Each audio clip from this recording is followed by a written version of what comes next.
What happens when an unarmed IT contractor grabs a fallen Marine's rifle and becomes the only line of defense against 50 insurgents?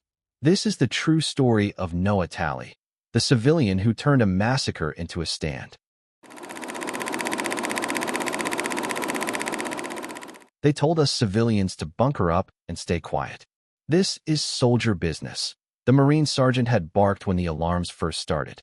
I can still hear his voice, flat and dismissive, as if we were just furniture in a room he didn't care for. My name is Noa Talley, 28 years old, and at that moment I was an IT contractor stationed at Camp Halcyon, a remote base near the mountain border of Cascadia. For 6 months, I was the girl who fixed email servers and kept the network stable. Never carried a weapon, never trained to fight. But when 50 armed insurgents tore through the wire just past 0300, when our so-called defenses crumbled like wet paper, and when I saw Marines bleeding out in the same mess hall I ate in every day, I made a choice that turned everything upside down. I didn't freeze. I didn't hide. I found a dead Marine's M4, thumbed it to full auto, and became the last wall between chaos and the people I'd worked beside for half a year. Until that night, I'd never been in real combat. I'd grown up on a dry, quiet ranch in Idaho, target shooting soda cans off fence posts with my older brothers. But war? Firefights? The kind of carnage I saw that night? That wasn't my world. I was a civilian, supposed to be protected, shielded. But the truth? Nobody was coming to save us. Not in time. And I wasn't going to die crouched in a bunker while others bled for me. That October night started like any other, cold and routine. The contractors' quarters were always a bit too warm from the backup servers humming nonstop. I remember rolling over, groggy, still half asleep, when the first explosion hit. Boom. The walls shook. I hit the floor, instinct faster than thought. Then the second one hit, closer. The lights flickered out. Power down. Emergency reds kicked on with that eerie glow that turns even friends into shadows. Then came the voice over the PA. All personnel to defensive stations. This is not a drill. My breath froze in my throat. We were under attack. I threw on my body armor, mandatory, even for contractors, and shoved my feet into boots without tying them. I grabbed the emergency bag stashed by the door and bolted into the corridor.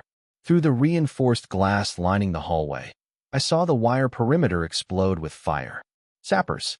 Organized. Too fast for a random assault. This was coordinated, precise. I reached the civilian bunker. It was already overflowing. Cooks, med techs, administrators, 30 of us crammed into a shelter rated for 20. People whispered, cried. Someone threw up. What's happening? Someone asked. Full-scale breach, said Marcus Bell, our lead systems engineer, a grizzled ex-Army sergeant who usually handled satellite uplinks. They've been planning this. They're not playing around tonight. We all went silent as another blast rocked the ground beneath us. Automatic fire rattled through the walls, close now. Too close. Then the door burst open. A young Marine corporal stumbled in, his uniform soaked in blood. They're inside.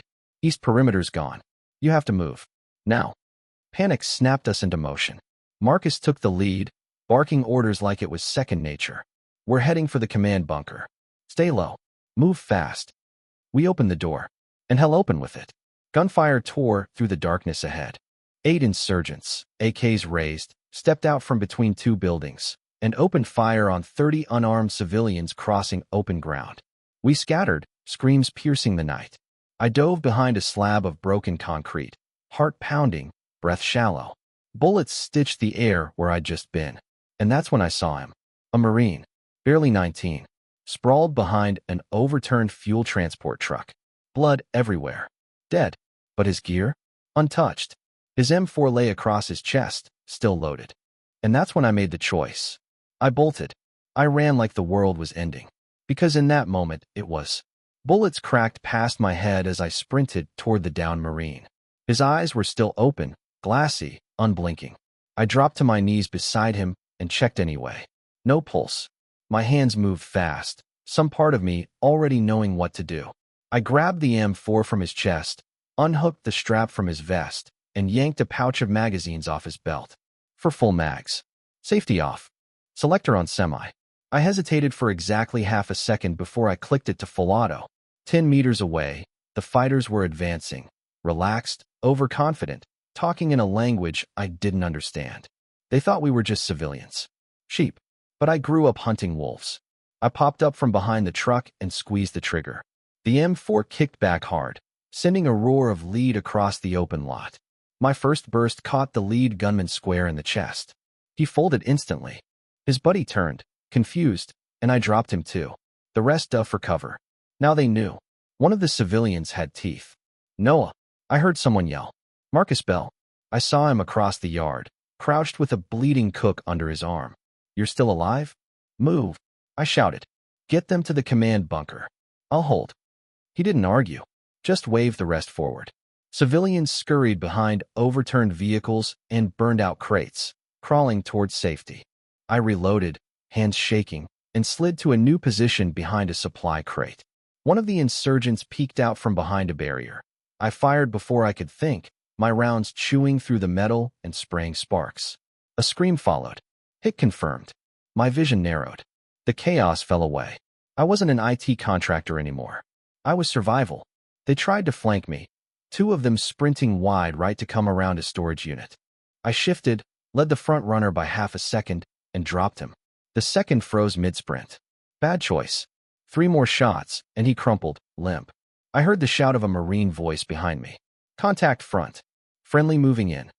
3 Marines rounded the corner, led by a staff sergeant with a busted lip and a bloody arm. They stopped when they saw me. You, what the hell, he started. Name's Noa Talley, I said. I work in server security. But tonight, I shoot back. Where do you want me? He blinked. You're a civilian. I tilted my head. I've got 12 rounds left in this mag and 4 bodies behind me. Do I look like a civilian to you? He studied me. The stance. The rifle. The fact that I was still alive in a kill zone. Finally, he nodded. Staff Sergeant Troy Carver. You're with us. We moved as one, me and 3 bloodied, breathing Marines, toward the eastern perimeter. The gunfire there was heavier, the night flashing red and gold from muzzle bursts and burning debris. I tried to remember everything I'd ever learned about moving under fire. Low silhouette. Keep your feet under you. Never pause in the open. But instincts did most of the work now. The moment I squeezed that trigger back there, something in me had changed. I wasn't Noah the IT girl anymore. I was Noah the shooter. We reached the edge of a collapsed supply station, perfect for cover, and ducked behind a reinforced storage crate. Carver glanced at me, then pointed across the field. They've blown 3 holes in the fence, he said. They're flooding in. If we lose this side, they'll cut right through to command. How many are we talking? Too many. At least 30 more still outside. Some are already inside. We're holding with scraps. The base wasn't built for this. Camp Halcyon was supposed to be a safe logistics node, not a frontline battlefield. It wasn't meant to withstand an organized attack. And yet here we were. Carver tapped his comms. Bravo 3 reporting. Holding at Sector East. We've got support now. A shooter. Name's Talley. Civilian, but she's holding her own. There was a pause. Then a voice crackled back, cold and clipped. Acknowledged. Rules of engagement remain. Shoot to kill. No more fallback lines. Hold, or we lose command. I swallowed hard. Carver nodded toward the line of shipping containers stacked like dominoes in the open. They'll try to breach there next. I took a knee, checked my mags. Still 3 full, 1 half empty. Enough. Maybe. Then I saw movement. Shadows dancing in the flicker of fire. A team of 6, insurgents, moving fast, weapons up, covering angles like they'd trained for this. Contact, 11 o'clock, I said, raising the M4. 50 meters. Staggered line. Carver blinked. Nice call. I see them now. Engage. He looked at me for 1 long second. Do it. I breathed in, exhaled slowly, and fired. My rounds tore through the silence, controlled and deliberate. I wasn't just spraying, I was aiming. Years of target shooting, of lining up coyotes across wind-blown fields, came back like muscle memory. One dropped, then another. The rest scattered, but we were already repositioning. The Marines laid down cover fire as I flanked left, fast and low. I got behind a rusted generator and waited. Another shadow shifted. I fired, 3 rounds, and he went down screaming. I didn't feel remorse. Just focus. We held that line for nearly an hour. The 4 of us. No reinforcements. No air cover. Just rifles, muscle, and grit. And somewhere in the middle of it, I stopped thinking about survival. I started thinking about winning. By the time the eastern push slowed, we were soaked in sweat and smoke. My arms ached. My hands were blistered from magazine swaps. The barrel of the M4 was dangerously hot. But we were still standing. We'd repelled 3 more waves. Every time we thought it was over, more fighters emerged from the shadows. They didn't move like amateurs. These were trained, coordinated. They were probing weaknesses, laying suppressive fire, shifting formations with frightening discipline. We weren't just defending a base. We were in the middle of a full-blown siege. Carver ducked behind cover next to me, panting. They're not just trying to harass us. They're trying to take the whole damn base. Why? I asked, reloading. Comms tower, maybe. Maybe just to make a statement. Doesn't matter. We hold, or we die. I nodded, took position again. From my left, one of the younger Marines, barely 20, freckles still on his cheeks, nudged me. You shoot better than half the guys I trained with, he said, offering me 2 full mags. Use mine. I'm backup. Thanks, I said, taking them. What's your name? Private Darren Wells, he said. You? Noa Talley. He blinked. You're the contractor? Like, the network girl? Was, I said. Tonight, I'm a wall. He grinned, just for a second. Then another blast rocked the container behind us. Over comms, Carver shouted. They're regrouping on the west side. We've got to fall back to the secondary lines. I looked toward the command bunker, saw more civilians making it in, thanks to the time we'd bought. But it wasn't enough. If the enemy made it to that building, the rest would be slaughtered. I tapped Carver on the shoulder. What if we don't fall back? He looked at me, eyebrows raised. What if we go after them instead? I said, they think we're on the ropes. Let's flip it. Hit them before they hit us. That's suicide, another Marine said. No, I said. It's strategy. Hit and run. Make them feel hunted. They're split into cells, right? That means they can be picked apart. Carver stared at me for a long beat. You ever do small unit tactics before? No. But I grew up hunting elk in canyons that look like this base. The principle's the same. You don't wait for prey to corner you. You move. You flank. You strike first. He cracked a smile, grim and tired. You might be crazy. Not might, I said, clicking my mag into place. Definitely. He turned to the others. We're not sitting ducks. We hunt. Fire teams of 4. Talley's with me. Let's give them something to fear. And just like that, I stopped being the civilian in the fight. I became part of the war. We moved like shadows through the ruined compound, slipping between half-collapsed buildings and scorched cargo crates. The enemy had pushed deep, but they hadn't expected counterattacks, not from a base they thought was bleeding out. That was our edge now. Surprise. Carver and I led one of 3 roaming fire teams. Our mission, find the scattered enemy cells and dismantle them before they regrouped. Every corridor, every alley became a battlefield. Every shadow, a chance to strike. The first cell we hit was dug into the motor pool. 6 fighters, 2 machine guns, perfect field of fire. A direct assault would have meant death. But I spotted a blind angle near the fuel depot, just wide enough for a flanking shot. We slipped in quiet. Carver took the first man. I took the second. 3 more tried to turn. Too late. My rounds tore through them before they could react. The last dropped his weapon and bolted. Bad mistake. I tracked him through my sights and fired 1 clean shot. Mid-stride, he collapsed. We pulled back before the next cell could hear. Silence returned. Nice shooting, Carver said as we melted into the shadows. Where'd you learn that? I shrugged. Long winters. Lots of rifles. Nothing else to do. He chuckled. You're dangerous, Talley. That was the first time I believed it. We kept moving. Every engagement blurred together. 2 fighters behind the mess hall. 3 near the generator yard. Another pair trying to set up an overwatch point near the east tower. We dismantled them all. Fast. Precise. Unseen. At one point, Carver's radio buzzed. Another fire team had gone quiet. Last known position, the admin block. We raced there, ducking through open doorways and hopping over shattered walls. The building was half in ruins. Bodies everywhere, both sides. We found the survivors pinned behind a concrete pillar. One was shot in the leg. The other was out of ammo. I didn't hesitate. I tossed one of my mags to the wounded man, then stepped forward into the hallway and opened fire. The last 2 enemy soldiers dropped, one after another. Carver pulled me back. You good? Yeah, I said, breath heavy. But my hands weren't shaking. Not anymore. I wasn't reacting to the fight. I was driving it. By 0400, Camp Halcyon was a graveyard of smoke, flame, and bullet casings. But we were still standing. Not because we had more firepower, we didn't, but because we moved smarter. Hit fast. Vanish. Strike again. Every squad we took down left the rest more scattered, more desperate. We'd even the odds. Bravo 3, Carver radioed. We've neutralized 18 hostiles across sectors Echo and Golf. Confirming continued sweep toward comms.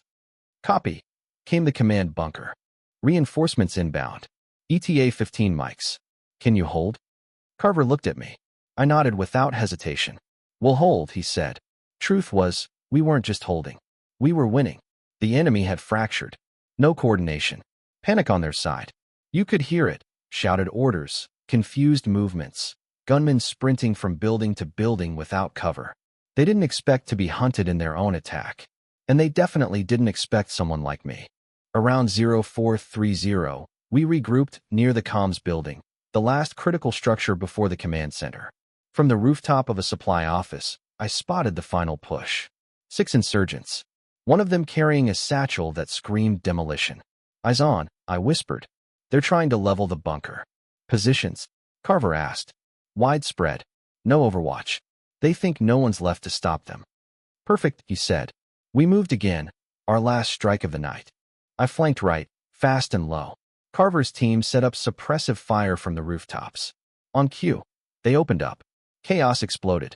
The enemy scattered under the sudden burst. One went down instantly. The one with the satchel sprinted toward the bunker, screaming something in a guttural dialect. I cut him off. My last full magazine clicked in. I steadied the M4. Aimed. 3 bursts. He dropped hard. Explosives tumbling from his grip. The last 2 enemies tried to flee. I tracked one through the scope and ended him. Carver's Marines handled the final man. Then, finally, there was silence. The kind of silence that feels like oxygen returning to a room that had been choked for hours. Then, over the comms. Enemy retreat confirmed. Multiple sectors cleared. Reinforcements arriving now. The fight was over. I lowered my rifle, heart pounding in the hollow quiet. Around me, Marines were checking gear, counting bodies, patching wounds. No cheers. No celebration. Just breathing. We'd survived the storm. And I had changed forever. Dawn spilled over Camp Halcyon like an apology. The fires were dying, smoke rising in soft gray columns. The base was half rubble, scarred by craters, pocked with bullet holes. Medics worked triage beside shattered walls. Marines carried the wounded with quiet hands. No one spoke loudly.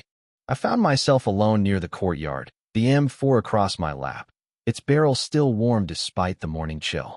My body hurt in places I didn't know could hurt. My knuckles were raw, my vest torn, my boots caked in blood and soot. But I was alive, and 17 of them weren't. Carver approached with 2 steaming mugs of something dark and bitter, probably the last of the base's coffee rations.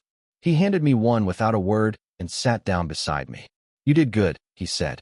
I sipped, then shrugged. I just did what had to be done. He looked at me, eyes steady. 17 confirmed kills. Covered a civilian retreat. Led strikes across 4 sectors. And you weren't even supposed to be outside a bunker.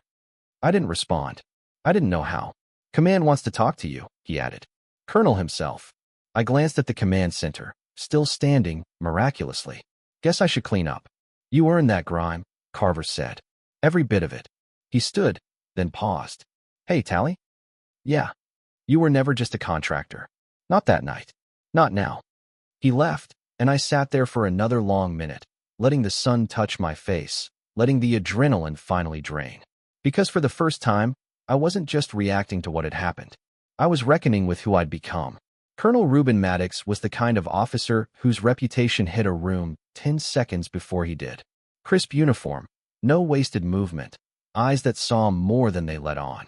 He found me in the makeshift aid station, sitting on a stretcher, still in the same smoke-stained body armor I'd fought in. The M4 leaned against the wall beside me. Medics had offered to clean me up, but I waved them off. I didn't want to erase the night. Not yet. Miss Talley, he said, his voice quiet but not soft. I stood. Sir. At ease. You've had a hell of a night. I've had worse, I lied. He offered a nod, eyes flicking to the weapon at my side. 17 confirmed. Coordinated fire team leadership. Civilian evacuation. You know, I've seen Marines with less impressive combat reports after a full deployment. I didn't keep score, I said. Just did what needed doing. That's the kind of answer we look for, he said. And the kind of person we look for. I waited. He didn't sugarcoat it. We'd like to offer you a commission. I blinked. Officer candidate school, he continued. Your education, your tactical instinct, your leadership under fire. You're exactly what the Corps needs more of. You wouldn't be the first to cross over, but you'd be one of the rare ones who proved herself before the title. I looked down at my hands. Bruised, burned, covered in residue that wouldn't wash off anytime soon. I'm a network systems contractor, I said. You were, he corrected. He let the silence sit. You don't have to decide now, he said finally. But if you're interested, a new path opens today. He turned to leave, then paused at the flap of the tent. Noah, he said, there's a difference between being brave because someone ordered you to be, and being brave because no one else could. You showed us which one matters more. And then he was gone. I sat there, pulse thudding in my ears, and stared at the rifle that had become a part of me. I thought about the ones I'd fought beside, about the ones we'd lost, about the woman I'd been just 24 hours ago, invisible, overlooked, technical support. She was gone. So I asked myself the question that mattered most. What do you want to be now?